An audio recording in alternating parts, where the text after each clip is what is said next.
Olá, pessoal. Eu sou Vilma Edna, professora da disciplina Gestão da Educação Escolar, e estarei com vocês durante esta disciplina, auxiliando-os na compreensão de como a escola pública deve se organizar, de modo a favorecer o exercício da democracia e o cumprimento da sua função social. Sejam muito bem-vindos a esta disciplina. Este será o espaço onde discutiremos um pouco mais sobre as políticas educacionais, as formas de atuação e participação na política da escola, os nossos deveres e direitos enquanto cidadãos e funcionários públicos. Sintam-se à vontade, pois o espaço de discussões é de vocês e o nosso objetivo maior é atendê-los da melhor maneira possível para que possam fazer a diferença no cotidiano escolar onde atuam.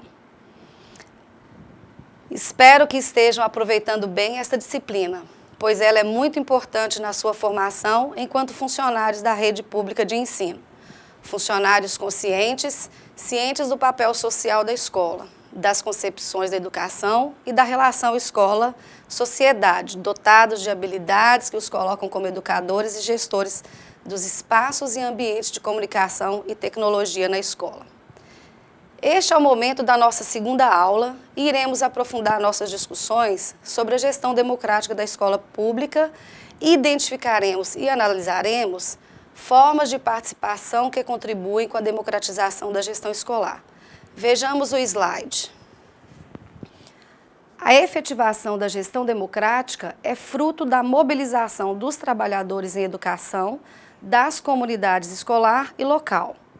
Na aula da professora Paula Francisca, vocês tiveram contato com os vários conceitos envolvendo a palavra gestão. Iniciaremos pela legislação que regulamenta os princípios da gestão democrática nos sistemas públicos de ensino, sendo a Constituição Federal de 1988, em seu artigo 216, a LDB 9394/96, em seu artigo 3º, inciso 8, Gestão Democrática do Ensino Público na forma desta lei e da legislação dos sistemas de ensino. A Lei nº 10.172/2001, do Plano Nacional de Educação de 2001, que estabelece, dentre seus objetivos, a democratização da gestão do ensino público e a melhoria da qualidade do ensino, que implica na participação dos profissionais da educação, na elaboração do projeto pedagógico da escola e a participação da comunidade escolar e local em conselhos escolares ou equivalentes, a descentralização da gestão educacional, com fortalecimento da autonomia da escola e a garantia de participação da sociedade na gestão da escola e da educação. Vamos conhecer um pouco mais o significado da palavra gestão. Vejamos os slides.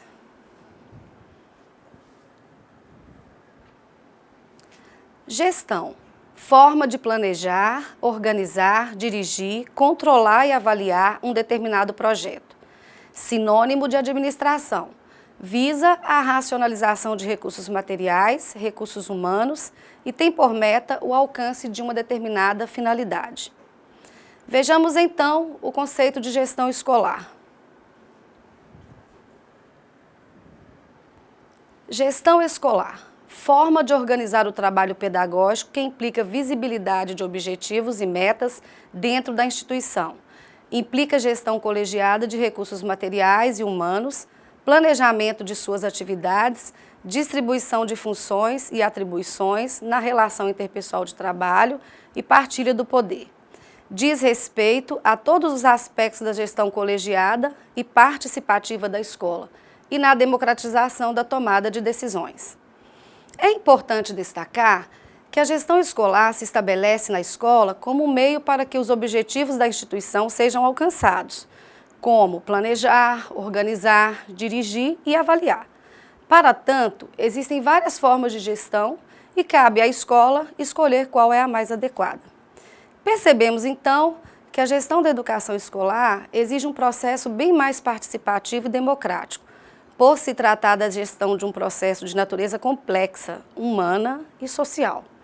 Por isso, para que a gestão aconteça verdadeiramente nas nossas escolas, é essencial entendermos o que é gestão democrática. A gestão democrática rompe com os processos centralizados de decisão praticados pelas velhas formas de administração escolar.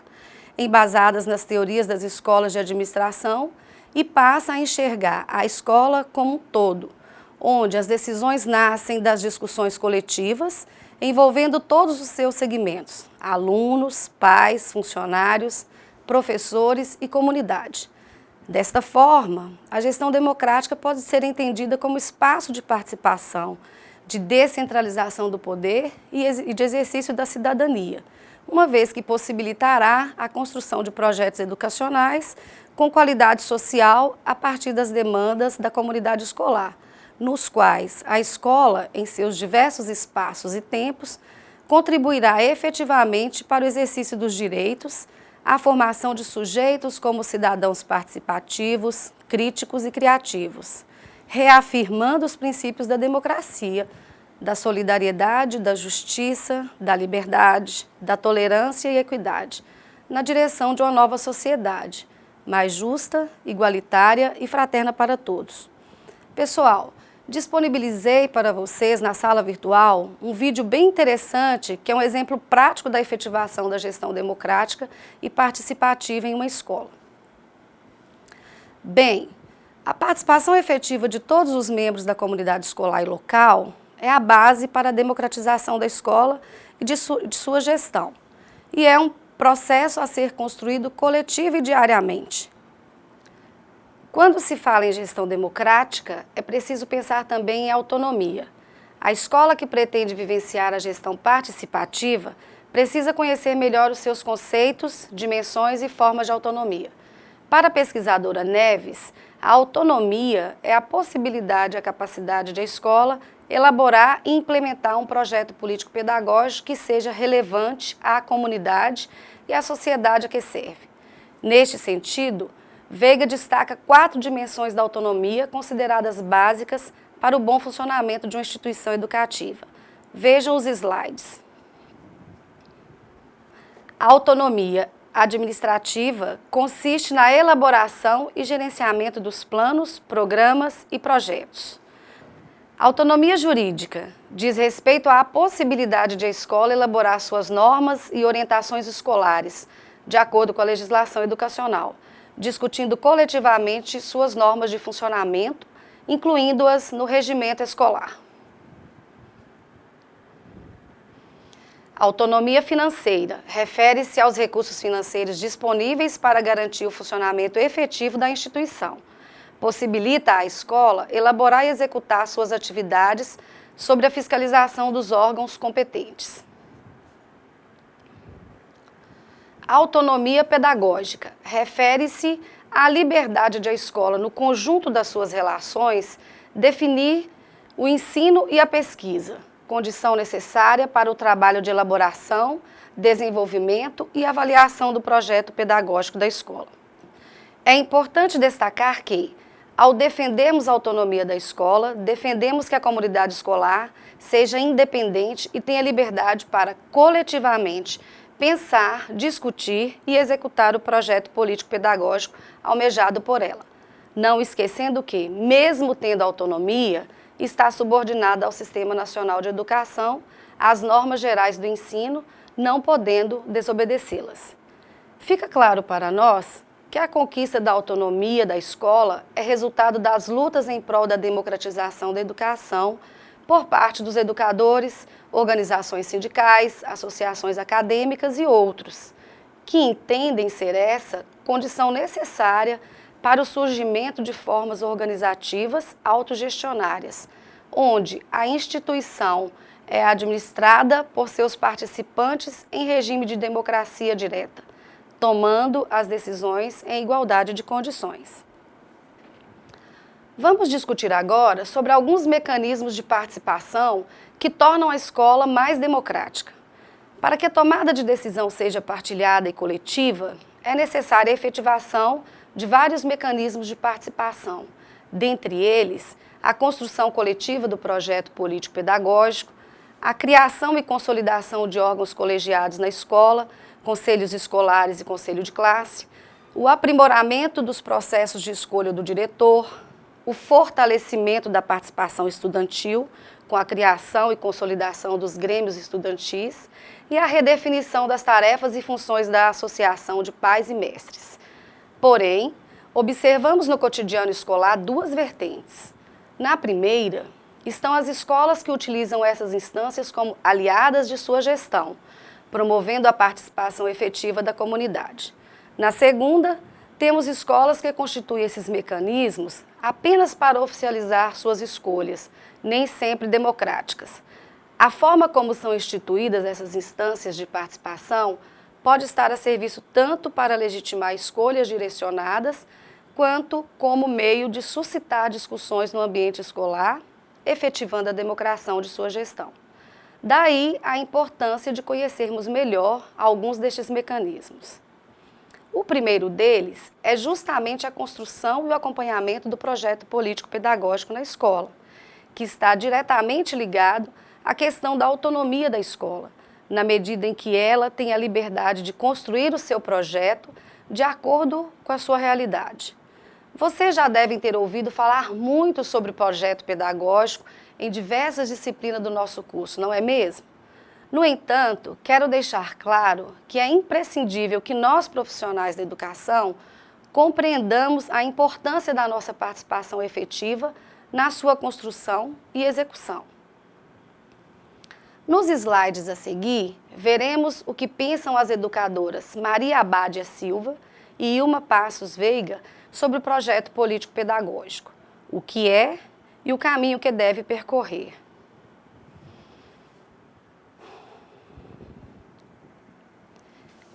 O que é o projeto político-pedagógico? É um documento teórico prático que pressupõe relações de interdependência e reciprocidade entre os dois polos, elaborado coletivamente pelos sujeitos da escola e que aglutina os fundamentos políticos e filosóficos em que a comunidade acredita e os quais deseja praticar, que define os valores humanitários e princípios e comportamentos que a espécie humana concebe como adequados para a convivência humana, que sinaliza os indicadores de uma boa formação e que qualifica as funções sociais e históricas que são de responsabilidade da escola.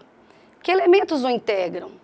É um instrumento que organiza e sistematiza o trabalho educativo, compreendendo o pensar e o fazer da escola como meio de ações, atos e medidas que combinem a reflexão e as práticas do fazer pedagógico. O projeto busca um rumo, uma direção.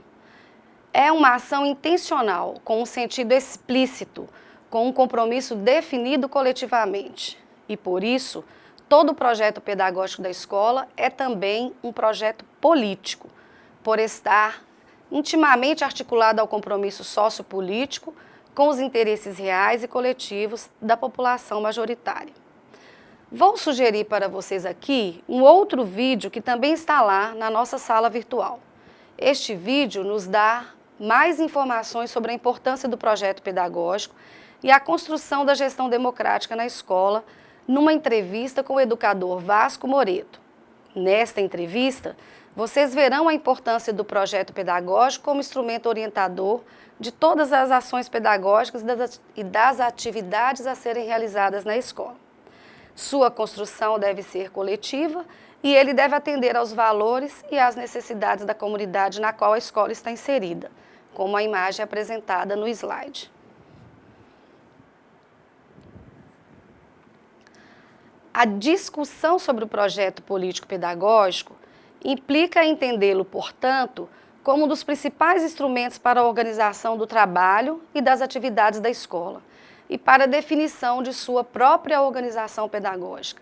Sua construção deve ser coletiva, pensando nas suas finalidades cultural, política, social, profissional e humanística, e definindo coletivamente se priorizará todas as finalidades ou se algumas serão mais enfatizadas que outras. Outro mecanismo de participação que possibilita a efetivação da democracia na escola são os conselhos escolares, colegiados escolares, instituídos pela LDB em seu parágrafo 2º do artigo 14, com a finalidade de superar a centralidade do poder instituído nas escolas e contribuir para a participação de diferentes segmentos da comunidade escolar na gestão. Os conselhos são órgãos consultivos e deliberativos formados por representantes de pais, alunos, professores, funcionários da escola e direção. Ele é um importante espaço no processo de democratização, pois reúne todos os segmentos da comunidade escolar e comunidade local para discutir, definir e acompanhar o desenvolvimento do projeto pedagógico que acabamos de reconhecer como um meio eficaz de participação coletiva nos envolvidos do processo educativo, o que contribui para o fortalecimento da democratização da escola. Apesar de todo o amparo legal para a implantação da gestão democrática, os conselhos escolares, quando desempenham apenas as funções consultivas, emitindo opinião quando consultados sobre as questões cotidianas da escola, perdem força nos processos decisórios, pois a sua ação se restringe a dar opiniões sobre determinado assunto, que poderão ou não ser encaminhados pela direção da escola. A participação dos conselhos cresce na medida em que exercem função deliberativa, ou seja, quando decide, aprova ou reprova ações. Pois existe uma diferença fundamental entre decidir e simplesmente opinar. Decidir exige a discussão e a determinação de critérios e procedimentos. Quando se delibera, a responsabilidade é maior do que quando se opina. Dessa forma, podemos afirmar que quando se decide coletivamente o resultado das ações, será sempre um resultado representativo de toda a comunidade escolar, a partir de um consenso por ela escolhido. A eleição para diretor na escola surgiu na década de 1980 e um dos principais motivos para isso foi a possibilidade do sistema eletivo acabar com as práticas tradicionalistas do clientelismo. Na gestão democrática, o dirigente da escola só pode ser escolhido depois da elaboração do seu projeto político-pedagógico. A comunidade que o eleger votará naquele que, na sua avaliação, melhor pode contribuir para a implementação do projeto pedagógico. É nesse processo que a vontade da comunidade escolar vai prevalecer. Essa é a maneira que mais favorece o debate democrático na escola, o compromisso e a sensibilidade política por parte do diretor, além de permitir a cobrança e a corresponsabilidade de toda a comunidade escolar que participou do processo de escolha. Mas existem outras formas de escolha de diretor, praticadas na maioria das escolas públicas do Brasil, tais como a nomeação através do qual o gestor é escolhido pelo Poder Executivo, podendo ser substituído a qualquer momento, de acordo com a conveniência e o momento político, configurando assim uma prática clientelista. Através de concurso público, quando a escolha do diretor é feita através de uma prova escrita e prova de títulos, contrapondo a indicação política. Mesmo assim, nesse processo, o diretor não se constitui liderança na comunidade que o integra. Assim, ele pode não corresponder aos objetivos educacionais e políticos da escola e não se comprometer com as formas de gestão democrática, apesar de não ser uma regra. Através do sistema de carreira, quando o gestor assume o cargo vinculado aos benefícios adquiridos através do seu plano de carreira, tempo de serviço, merecimento e das especializações que faz na área de administração e gestão. Nessa forma de provimento do cargo, o diretor é caracterizado apenas por suas habilidades técnicas, não levando em consideração a participação da comunidade na escolha de seu dirigente. E ainda, através do esquema misto, que acontece quando o diretor é escolhido por diferentes formas, seja mesclando provas de conhecimento com a capacidade de liderança e administração, seja através das decisões tomadas pelos conselhos da escola. Nesse processo misto, a comunidade tem sua parcela de participação, possibilitando assim um maior vínculo do diretor com a escola. Enfim, a forma de provimento do cargo pode não definir o tipo de gestão, mas é importante destacar que as eleições escolares, tanto para os cargos de dirigentes como para compor os colegiados, são importantes mecanismos de participação e de aprendizado político da gestão democrática e de construção da cidadania. O fortalecimento da participação estudantil por meio da criação de grêmios é outro mecanismo que oportuniza a participação dos envolvidos no processo educacional, na gestão de uma escola.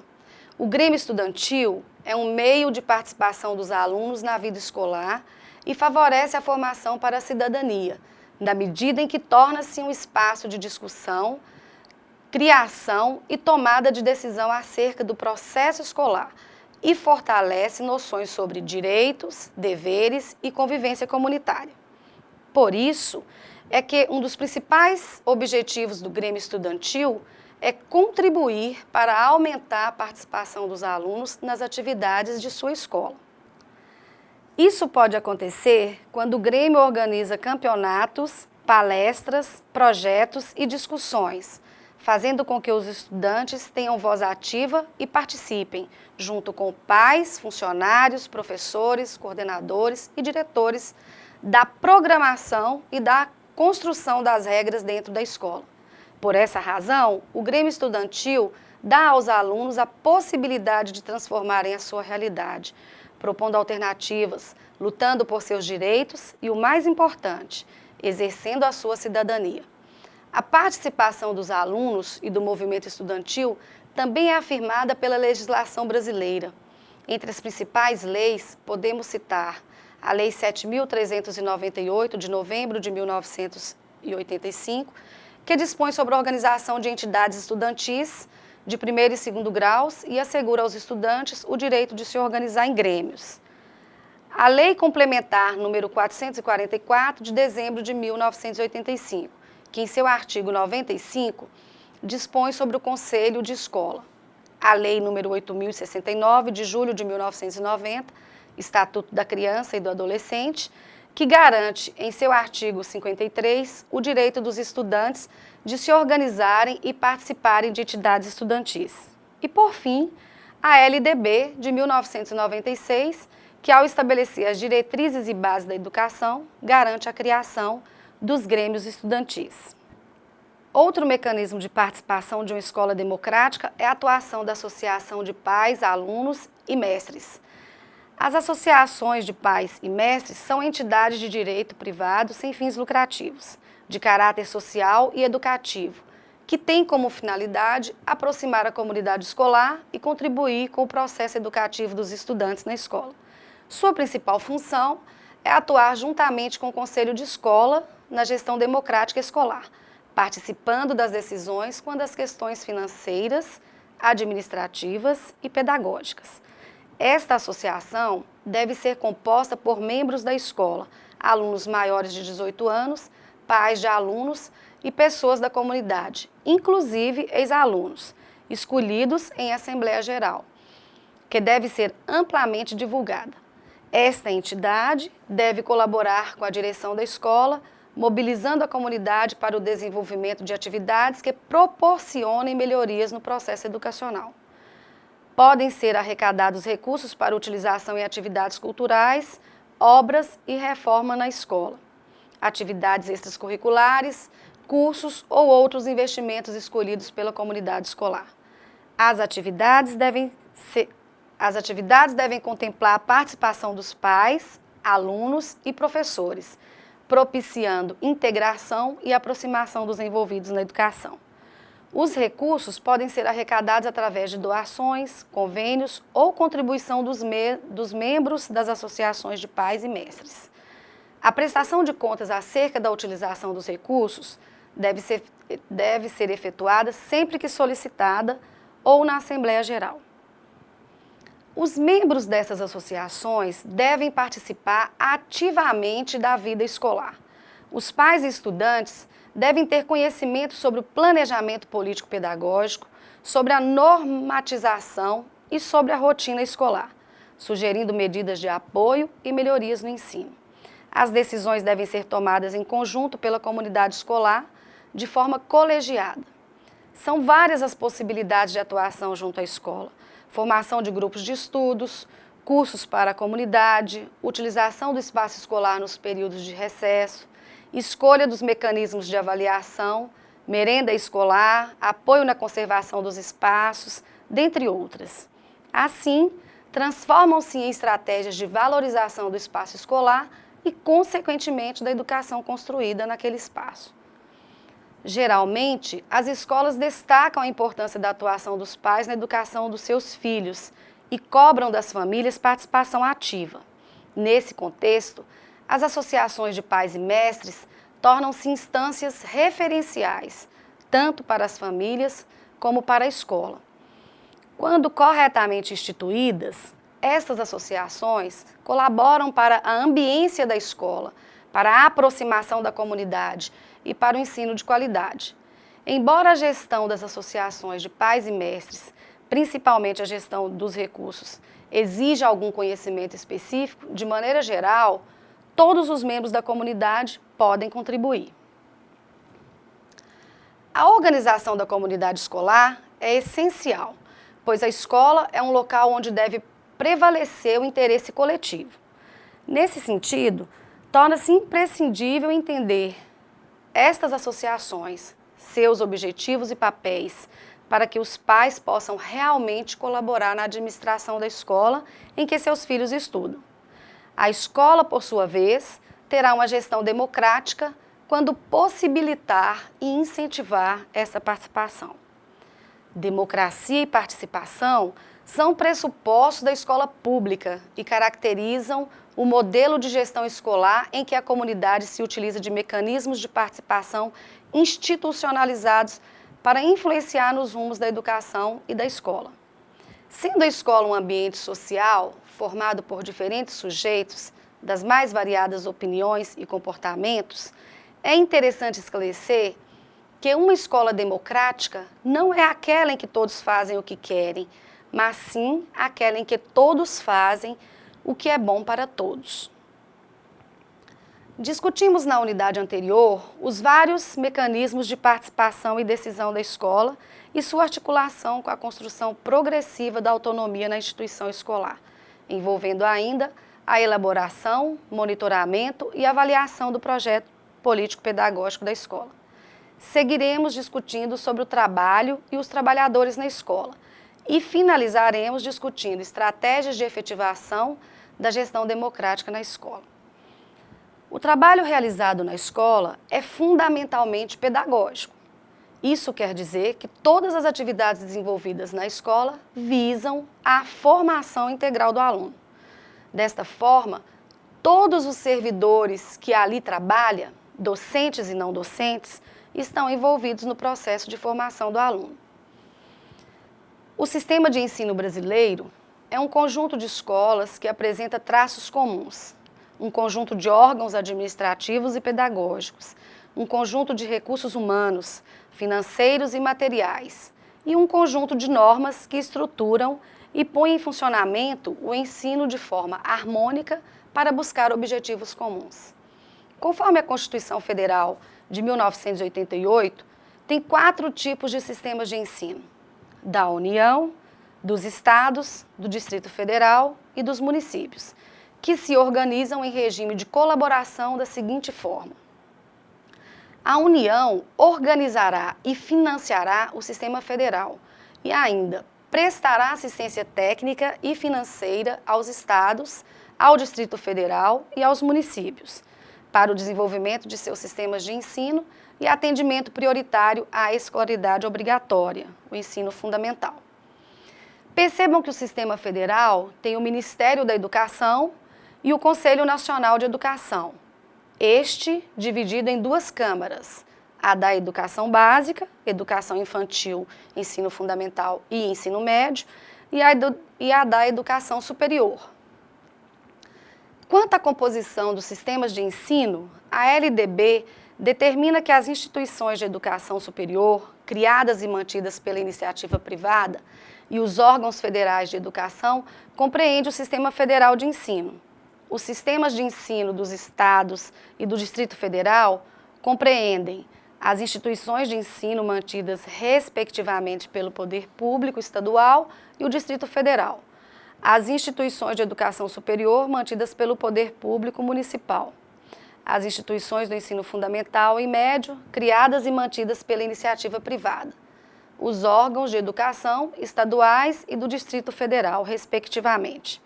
E os sistemas municipais de ensino compreendem as instituições de ensino fundamental, médio e de educação infantil, mantidas pelo poder público municipal, as instituições de educação infantil, criadas e mantidas pela iniciativa privada e os órgãos municipais de educação. De acordo com a legislação atual, os vários sistemas de ensino têm liberdade de organização, mas sempre de acordo com a legislação vigente. Quanto às competências, assim define a LDB. A União autoriza, reconhece, credencia, supervisiona e avalia os cursos das instituições de ensino superior e os estabelecimentos do seu sistema de ensino. Os estados e o Distrito Federal organizam, mantêm e desenvolvem os órgãos de ensino, bem como autorizam, reconhecem, credenciam, supervisionam e avaliam os cursos das instituições de educação básica e superior e os estabelecimentos de ensino.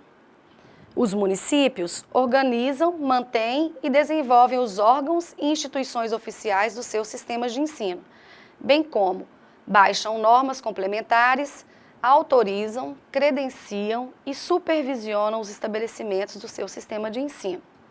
Mas vale destacar que os municípios poderão optar por integrar o sistema estadual de ensino ou compor com ele um sistema único de educação básica. Isso porque mais de 5.000 municípios brasileiros, cerca de 30% ou mais, não têm condições de organizar seu sistema de ensino por carência de recursos humanos, materiais e principalmente financeiros.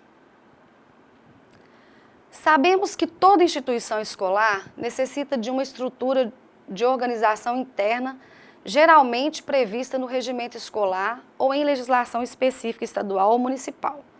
E ela compreende uma parte administrativa, que abrange também as questões financeiras e de pessoal, e uma parte pedagógica. A gestão administrativa trata de cuidar da rotina de uma instituição de ensino. Esta gestão refere-se tanto à parte física da escola, como o edifício, os equipamentos e materiais de ensino, quanto à parte institucional. Para uma boa gestão administrativa, é necessário conhecer bem a legislação escolar, as atividades específicas de cada funcionário e os direitos e deveres de todos que trabalham na instituição. Também pertence a este pilar a gestão escolar, itens como planejamento financeiro. A gestão financeira é de extrema importância, pois ela é essencial para o crescimento e amadurecimento da instituição. Uma gestão financeira bem feita permite que a escola controle suas contas a pagar e possa administrar seus custos fixos. No aspecto administrativo, será necessário também cuidar da parte de recursos humanos. Essa é, provavelmente, a parte mais sensível de toda a gestão escolar, por lidar diretamente com o relacionamento entre pessoas. Estudantes, funcionários, educadores e a comunidade de pais e ou responsáveis devem ser uma preocupação constante no trabalho do gestor escolar. É importante manter o bom relacionamento entre todas as partes. No que diz respeito aos funcionários, o gestor deve buscar sempre um cenário positivo no qual todos sintam-se estimulados para contribuir com o rendimento da escola como um todo e do cumprimento de sua missão e objetivos. A gestão pedagógica está relacionada com a organização e planejamento do sistema educacional. É importante que o gestor tenha um bom relacionamento com os educadores para estabelecer o foco da aprendizagem e promover a educação como um todo, dando atenção ao currículo escolar e à metodologia de ensino em vigor. No ambiente escolar, todos que estabelecem contato com os estudantes são educadores, independente da função que exerce. Então, todos nós, funcionários, somos educadores. Independente do cargo que ocupamos, somos agentes essenciais no cotidiano escolar. Por isso, Valorizar todos os atores do processo educacional e construir uma gestão coletiva é o grande passo para avançar no processo educativo de milhares de crianças e jovens que dependem de gestos e exemplos de bom comportamento e responsabilidade para a sua formação humana. Foi possível perceber que para o processo educacional acontecer verdadeiramente é necessário o envolvimento de todos os integrantes no processo? É preciso estarmos atentos para essa questão, pois como trabalhadores da educação, temos um papel importantíssimo na educação pública e necessita ser considerado como tal por todos. Vocês devem estar pensando, e por que nem sempre nós trabalhadores somos considerados nas políticas educacionais? Bem, a lógica do capitalismo e da mais-valia na escola explica isso. Exige-se mais do trabalhador em menos tempo, com menos custos e menos condições. Na maioria das vezes, o importante são os números, os resultados e as metas. A literatura específica, em geral, aponta que a democratização da educação, expressa na universalização do ensino fundamental e do ensino médio, está chegando a passos largos. Mas as condições materiais, físicas e de recursos humanos não estão no mesmo ritmo. E isso tem custado caro, não só para o estudante, mas também para o trabalhador da educação.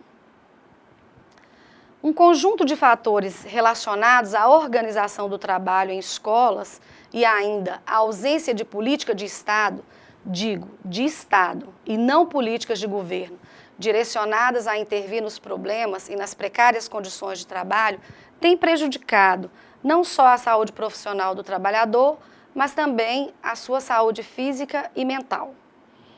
Podemos citar aqui alguns dos aspectos do precário cenário de trabalho nas escolas, como diferenças de vínculos de trabalho, a terceirização do trabalho dos serviços gerais, gerando divisões profundas no trabalho, relações hierárquicas excessivas, falta de pessoal suficiente para o bom desenvolvimento das diversas atividades de trabalho, insuficiência de material nas escolas, baixos salários e outros. Todas essas questões acabam comprometendo a nossa saúde. É necessário defendermos a valorização do profissional também, como condição para o alcance do direito à educação, pois o que está em jogo são nossas condições de trabalho, são as condições de educação dos estudantes, são nossas escolas, nosso futuro e o futuro do nosso país. E como participar da gestão de uma escola? O que podemos fazer para ser mais atuantes? Como podemos contribuir com uma gestão democrática? Devemos defender 2 pontos básicos na gestão de nossas escolas: os mecanismos de participação da comunidade escolar e a garantia de financiamento das escolas pelo poder público. Estes 2 pontos, porém, se desdobram em outros, como a escolha dos dirigentes escolares, a criação de órgãos colegiados, a construção do projeto político-pedagógico e a autonomia da escola. A democracia escolar só se tornará efetiva a partir do momento que o processo da gestão democrática for entendido como uma das formas de superação do caráter centralizador, hierárquico e autoritário que a escola vem assumindo ao longo dos anos. Isto porque a gestão da escola não se deve ter em vista apenas a melhoria do gerenciamento da escola, mas também a melhoria da qualidade do ensino. Deve buscar, sobretudo, consolidar uma esfera pública de decisão no espaço educacional, fortalecendo o controle social sobre o Estado, a fim de garantir que a escola pública atenda aos anseios e às necessidades da população a que se destina. E para garantirmos a democracia, faz-se necessária a efetivação da nossa participação. É necessário também estarmos presentes e participarmos ativamente. Não vale apenas estarmos presentes e ouvirmos ou consentirmos. É preciso aprender a questionar e a interferir. É preciso que todos nós exerçamos verdadeiramente a nossa cidadania enquanto pais, mães, estudantes, professores, gestores e funcionários. Só assim seremos capazes de reivindicar, planejar, decidir, cobrar e acompanhar ações concretas em benefício da comunidade escolar. Outro aspecto fundamental para o exercício da democracia na escola é a autonomia. A autonomia é o ponto de equilíbrio entre a participação ativa e a real democracia. A autonomia administrativa garante à escola a liberdade para elaborar e gerir os seus próprios planos, programas e projetos, considerando a sua realidade, o momento histórico e principalmente as suas necessidades. Então, o exercício desta autonomia forma habilidades e prepara a sociedade para gerir políticas públicas, fiscalizar e avaliar os serviços prestados à população, objetivando tornar o público o caráter privativo do Estado. Devemos lembrar que a gestão democrática não se resume em eleições ou escolha democrática do diretor escolar. É preciso muito mais do que isso. Dentro da escola, devemos criar os conselhos ou grupos que ajudem na efetivação da democracia. Tais instâncias colegiadas devem fazer parte do projeto político-pedagógico da escola e precisam conhecer e construir a concepção educacional que orienta a sua prática pedagógica. Precisamos entender que, enquanto servidores públicos do sistema de educação, devemos contribuir para a construção coletiva da escola pública de qualidade e atender a todos que a procuram de forma a satisfazer as suas necessidades. O exercício da cidadania passa pelo compromisso solidário da oferta de um serviço de qualidade a toda a população, especialmente aqueles desprovidos de riquezas, pois talvez seja a escola pública a única chance dessas pessoas se desenvolverem no processo de aprendizagem, tomar consciência de seus direitos e se libertar da ignorância e da opressão. Esse é o nosso papel enquanto formadores de cidadãos. Sugiro aqui um outro vídeo que traz para nós uma reflexão muito interessante ao som da releitura da música Metamorfose Ambulante, de Raul Seixas, produzida na década de 1970, mas com uma mensagem bastante atual, para pensarmos sobre que tipo de sujeito queremos ser enquanto construtores da educação no nosso país. Um sujeito que escuta, acata e segue reproduzindo, ou um sujeito que escuta, reflete, pensa, sugere, participa e transforma. O vídeo está lá, na nossa sala. Não deixem de assistir. Esta música nos faz pensar na nossa postura de educador. Acredito que é possível mudar a escola que temos para a escola que queremos, considerando a participação de todos os atores envolvidos no processo de forma democrática? Estou disposta a contribuir com a construção e efetivação da democracia na escola onde atuo? A responsabilidade e compromisso com as propostas do projeto pedagógico buscam atender aos valores e às necessidades da comunidade na qual a escola está inserida? Para que isso aconteça, devemos estar preparados e dispostos a desenvolver as ações pedagógicas na escola, de acordo com a sociedade atual, o que é um desafio expresso nas palavras do educador Moreto.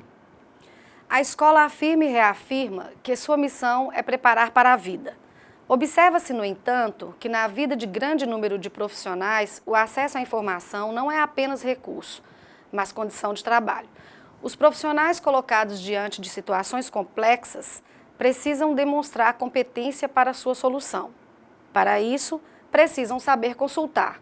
A escola que prepara para a vida, então, precisa ser aquela que ensine o aluno a consultar. Ele aprende os passos para resolver as situações complexas.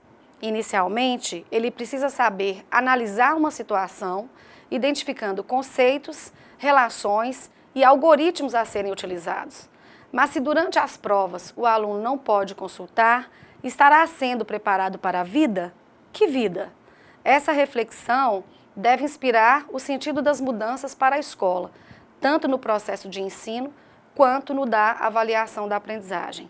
Vale a esta altura de nossa reflexão lembrar outro princípio que fundamenta a proposta para a nova escola. Preparar o aluno para a vida é prepará-lo para ser gestor de informações e não um simples acumulador de dados. Quem acumula dado é o computador.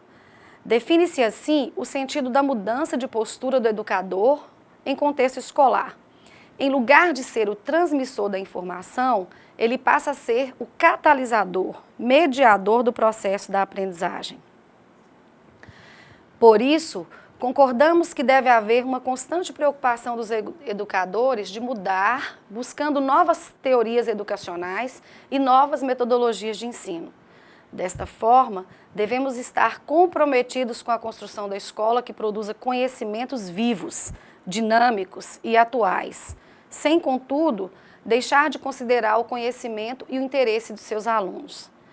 Deve, além de garantir a aquisição dos conteúdos sistematizados e atuais, garantir também a formação política e o despertar da consciência crítica dos estudantes, formando cidadãos livres, autônomos, capazes de interferir em sua realidade, ou seja, ser os protagonistas de sua história.